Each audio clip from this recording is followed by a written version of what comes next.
Back in June, astronauts Butch Wilmore and Sonny Williams flew to the International Space Station on Boeing's Starliner. But now they'll fly home next February in a SpaceX Crew Dragon. Despite Boeing's insistence, Starliner is safe to fly them back. You know, it's disappointing that they're not coming home on Starliner, but that's okay. It's a test flight. NASA spent weeks analyzing issues Starliner developed on its flight to the ISS, specifically helium leaks and the overheating of small maneuvering thrusters. Bit of a disaster. Now, 2 astronauts who were supposed to be in space for a mere 8 days for a test flight will now be stuck in space until February, thanks to safety concerns involving that Boeing capsule used in the mission, the Boeing Starliner. Now, the AP reports that Butch Wilmore and Sonny Williams have been stuck at the International Space Station since the beginning of June. And again, they were only supposed to be there for 8 days. Now they're going to be stuck there until February. So issues with the Boeing capsule include thruster failures and helium leaks, as you heard in that video, which marred their trip to the space station. They ended up in a holding pattern as engineers conducted tests and debated what to do about their flight back. So as a result, the 2 of them will wait for SpaceX's next taxi flight, and it's due to launch in late September with 2 astronauts instead of the usual 4 in order to make room for the 2 astronauts who are now stranded in the International Space Station. Now, Starliner's troubles began years before this test flight happened. Bad software fouled the first test flight without a crew back in 2019, prompting a do-over in 2022. Then parachute and other issues cropped up, including a helium leak in the capsule's propellant system that nixed a launch attempt in May. That leak, or the leak, eventually was deemed to be isolated and small enough to pose no concern. But more leaks sprouted following liftoff, and 5 thrusters also failed. Now, these 28 thrusters are incredibly important because they keep the capsule pointed in the right direction at the flight's end, as bigger engines kind of steer the craft out of orbit. And so coming in crooked could result in a complete and utter disaster and could literally kill the 2 astronauts in the capsule. Cenk. Yeah. Hey, don't scroll away.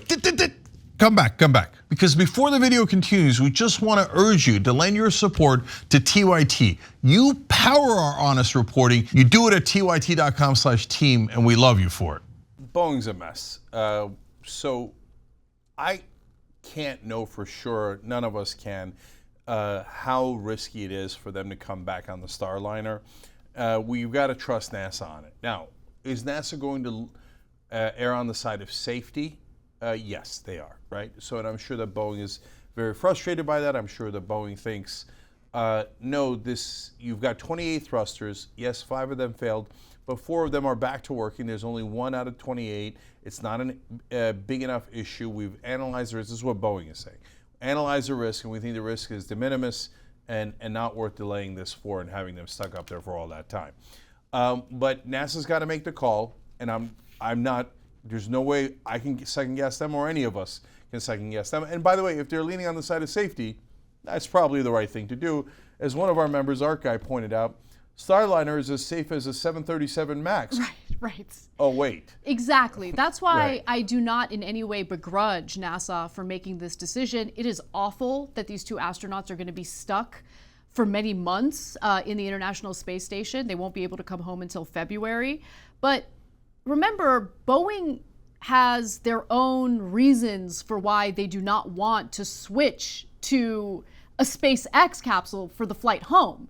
I mean, they were hoping that this whole mission was going to help launder their image after all of the terrible incidents that have arisen as a result of their planes. So even AP News notes this. They say Boeing had counted on Starliner's first crew trip to revive the troubled spacecraft program after years of delays and ballooning costs.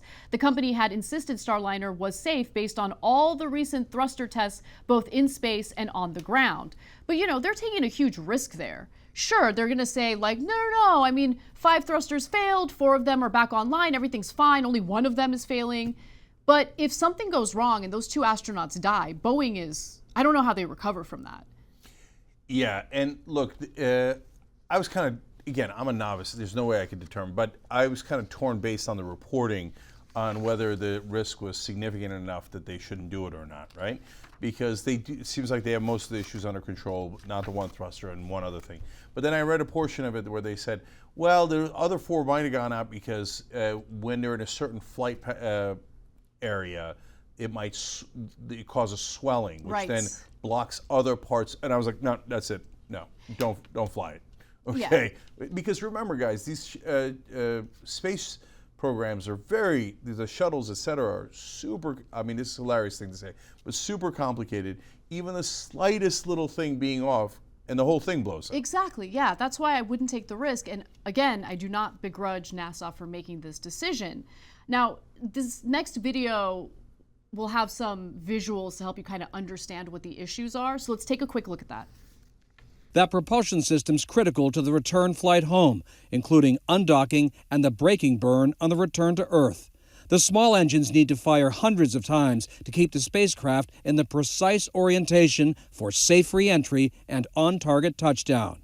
Instead, Starliner will return uncrewed next month. There was just too much uncertainty in the prediction of the thrusters. It was just too much risk with the crew.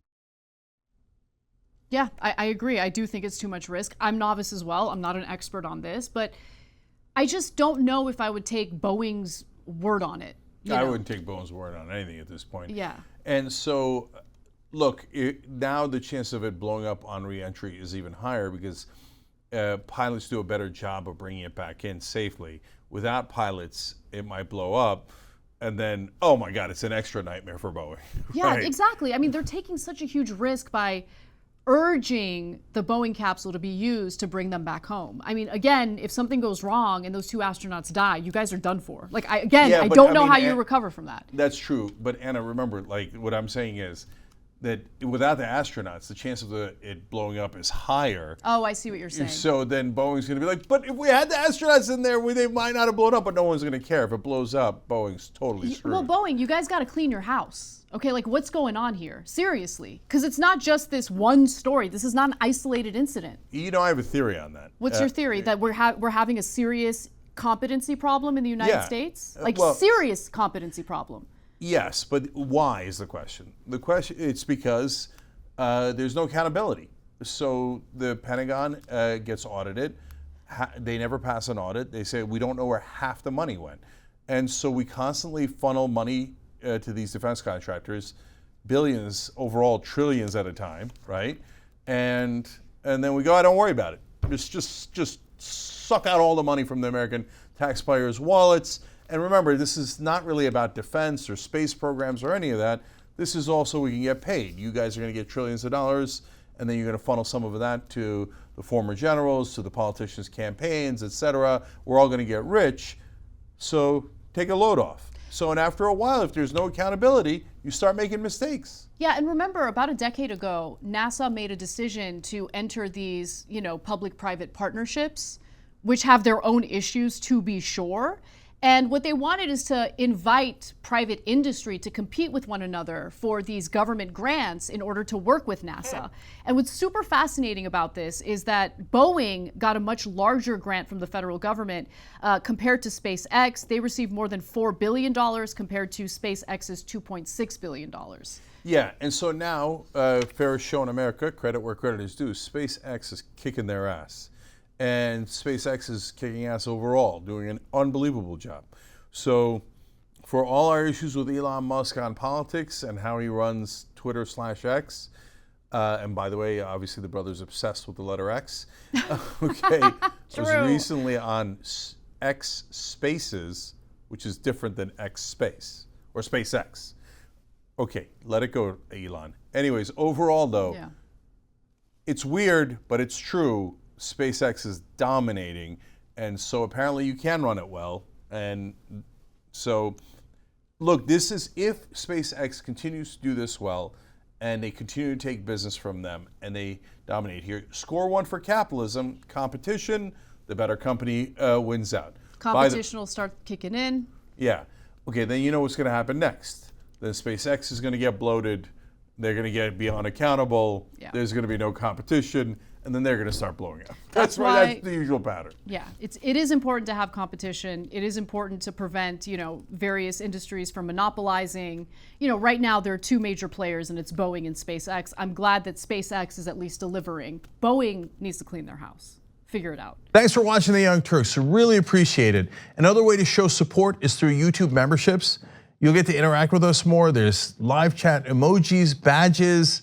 You've got emojis of me, Anna, John, JR. So those are super fun. But you also get playback of our exclusive member-only shows and specials right after they air. So all of that, all you gotta do is click that join button right underneath the video. Thank you.